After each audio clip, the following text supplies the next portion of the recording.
भक्ति, प्रेम और आनंद, प्रेम परमानंद। भक्ति, प्रेम की रस धारा जो जितना बहता है वो बहता चला जाता है। भक्ति प्रेम की रसधारा में जो एक बार लग गया वो उससे निकल नहीं पाता है और अपने आराध्य के प्रति जब उसके अंदर भक्ति प्रेम की ज्वाला जलती है वो उसमें जलता ही चला जाता है, जलता ही चला जाता है।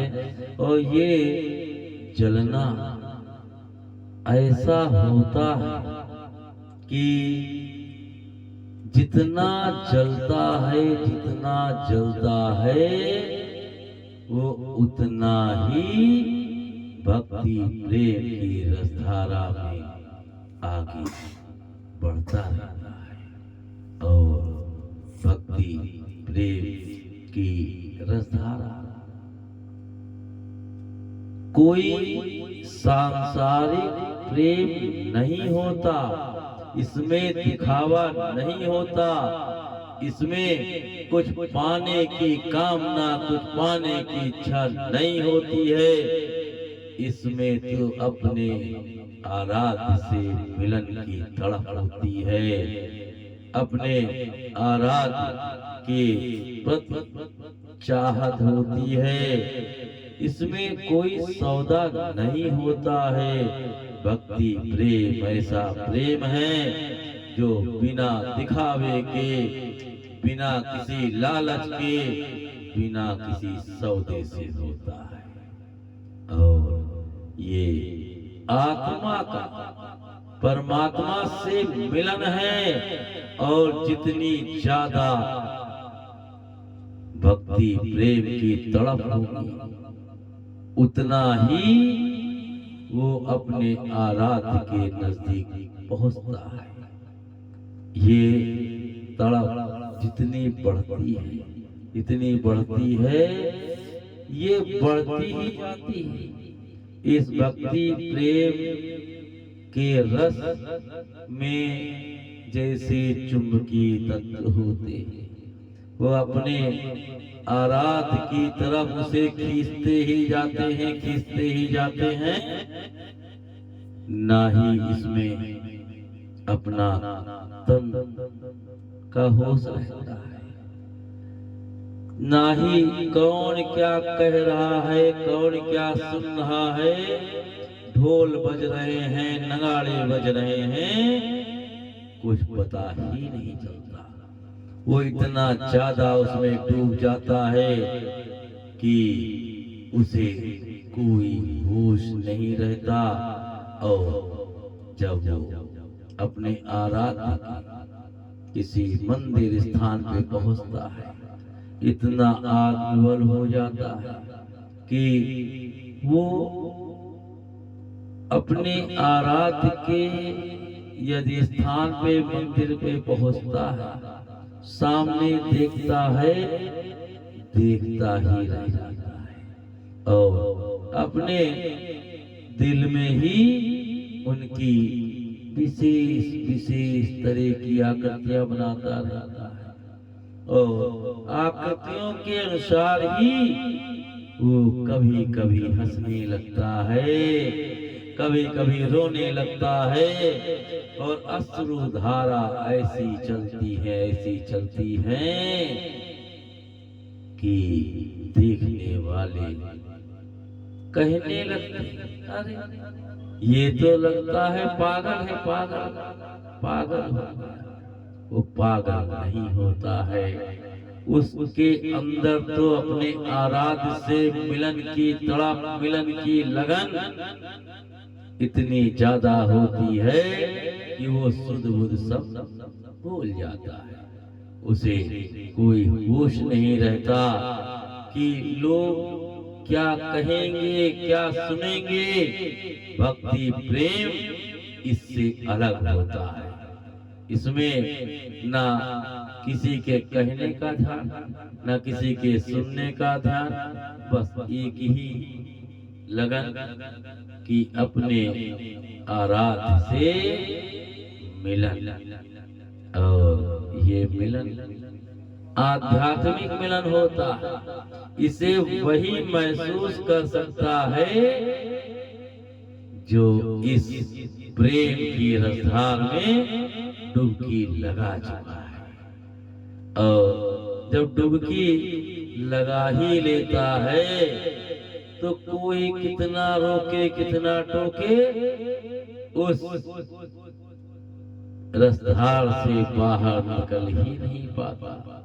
उसको इतना आनंद मिलता है कि ये वही जानता है जो उसको चखता है।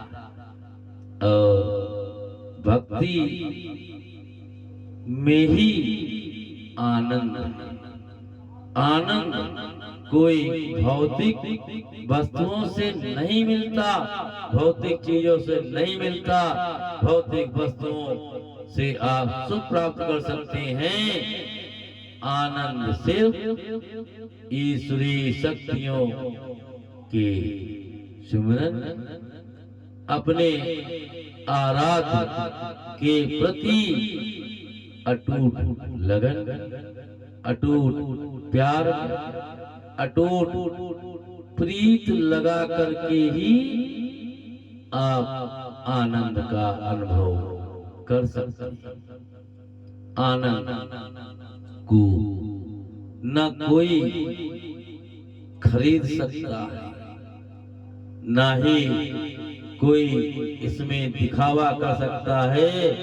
आनंद की अनुभूति जब होती है तभी वो हंसता है, रोता है। और वो जितना भक्ति प्रेम में आनंदित होता है उतना ही उसकी हरकतें अजीबोगरीब होने लगती हैं। वो इतना आनंदमय हो जाता है कि उसे कुछ ध्यान ही नहीं रहता। सच्चा आनंद, परम आनंद ईश्वर की भक्ति, ईश्वर के मिलन की तड़प में, ईश्वर की शरण में और ईश्वर के प्रति भक्ति प्रेम की रसधार में बहने पे ही मिलती है। ये आनंद वो आनंद होता है कि इस आनंद के सहारे ही लोग परमानंद की तरफ बढ़ते चले जाते हैं। परम आनंद, परम आनंद।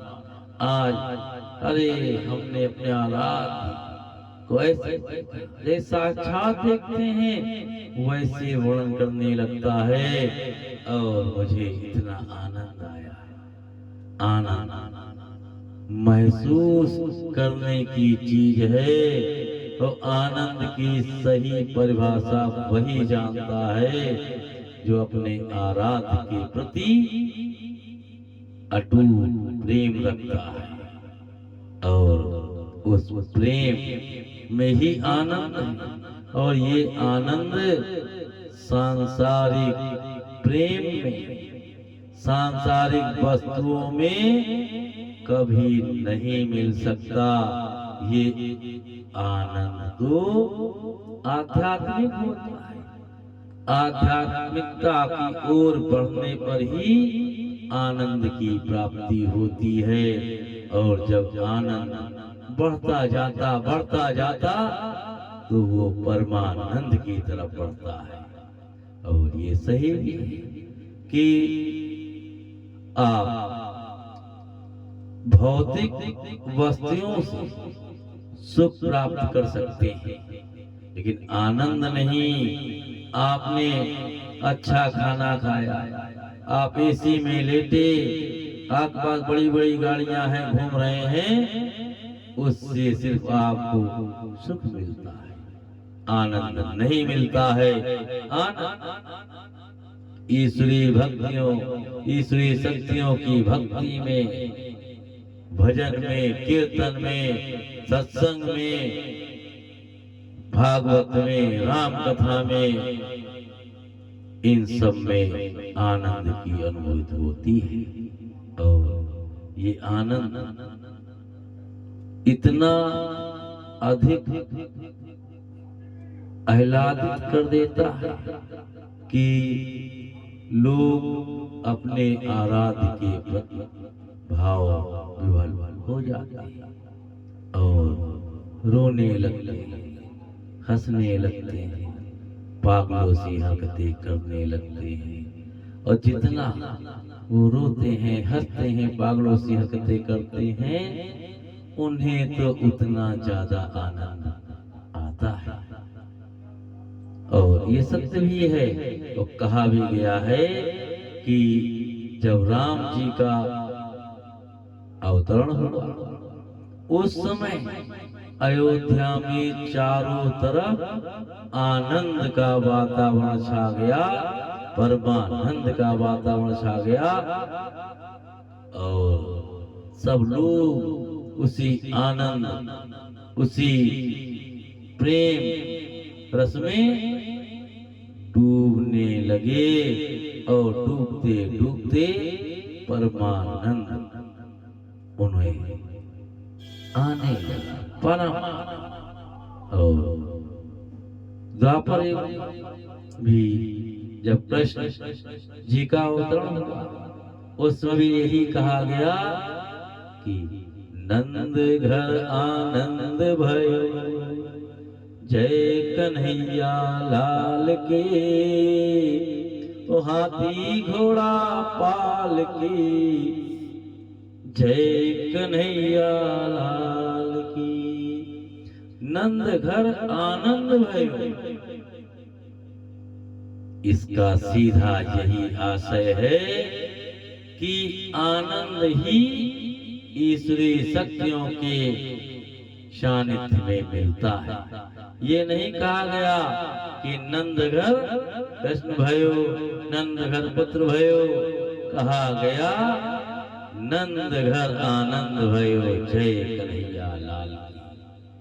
और जब लोग भक्ति प्रेम में पूरा डूब जाते, कुछ भी शेष नहीं रहता, और जो वो आनंद को प्राप्त करते हैं, वो आनंद ही परम आनंद बन जाता है। और जो परम आनंदित हो जाता है, वही सच्चे भक्ति प्रेम के रस का स्वाद लेता है। और जितना ये स्वाद लेता है, वो भक्ति प्रेम की फूंक बढ़ती जाती है, बढ़ती जाती है, और वो उस भक्ति प्रेम के स्वाद की ओर बढ़ता जाता है, बढ़ता जाता है, बढ़ता जाता है। और ऐसे लोगों का संपूर्ण जीवन सुखमय नहीं, आनंदमय ढंग से व्यतीत होता है। राधा प्रेम धाम की सदा जय जयकार होती रहे।